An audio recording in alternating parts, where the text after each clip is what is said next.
Hi everybody, what we're going to do in this video is we're going to convert raw data, as in these calorie numbers, as you can see. We're going to convert them to Z-score or standardized scores. And what this does, this helps you to see the spread from the mu, or the population mean, and the spread within the standard deviations. And later on you can read about normal distribution or standardized normal distribution on the bell-shaped curve, or the normal distribution curve. So you can read about that on your own. So what I want to show you right now is how to convert raw data to Z-scores. And this is the formula right here, where Z is the Z-score you're trying to calculate for. The X here is the value that you're trying to, of the score that you're converting. So all these numbers in the calorie column would be your X, and it's going to be minus the mu, which is the population mean, divided by the standard deviation, and that will give you the Z scores. Now I found this particular example in a book called Statistics for Managers using Microsoft Excel.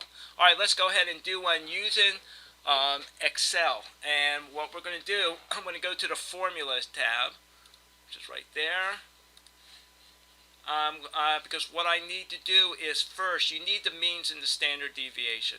So I'm going to click into the mean cell right there, and I'm going to go to More Functions. I'm going to go to Statistical. I'm going to go to Average. And again, this is pretty easy. You just make sure that the cursor is in number 1.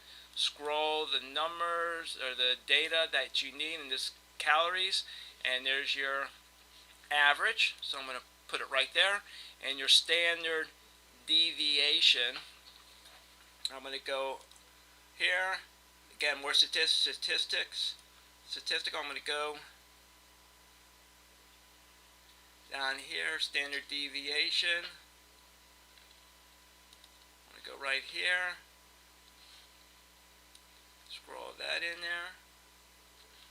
And press OK. And there's your standard deviation.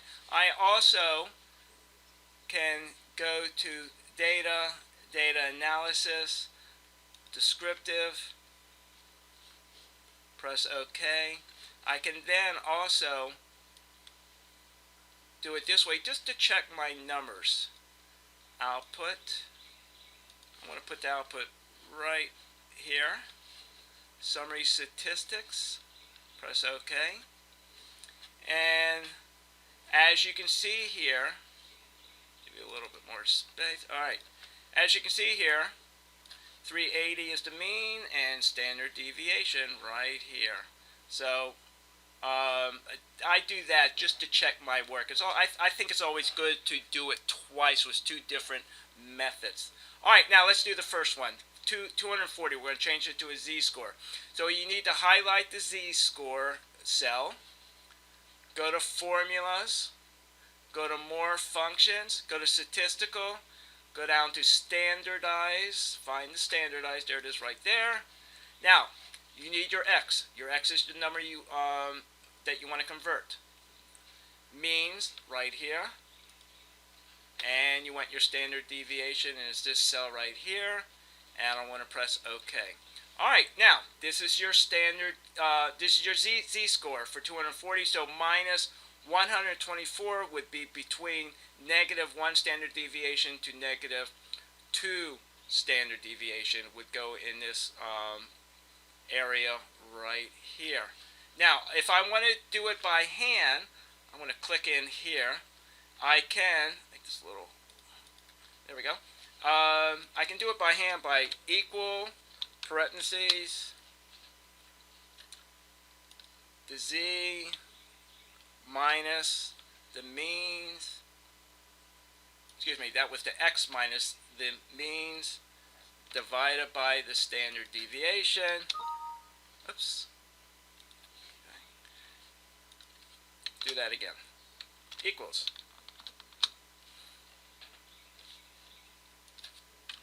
Minus. Divided by. There we go. 124, 124 there. I can always go back here, and there we go. I use this to reduce it down to 2 digits. Now, to conclude, I want to show you now how to do this if you have a series of numbers, how to change them all at the same time. I already did the first one. You got to do the first one. Now I'm going to put my cursor between the C and the 9. We're doing autofill using F4. F4 for autofill. And C between the C and the 10, F4 for autofill. Press enter. Now, I'm going to put my cursor right there where it's a cross, and I'm going to scroll down, and there we go.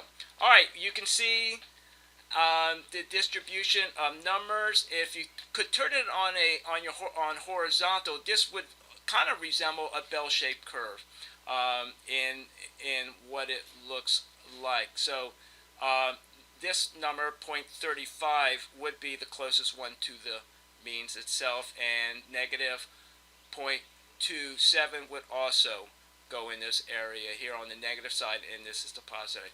All right, that's about it. What I suggest you do is just randomly take some numbers and convert them to Z-scores using the standardize, and I suggest also practice doing it by hand. I was about to say, Dr. Chasen, signing off.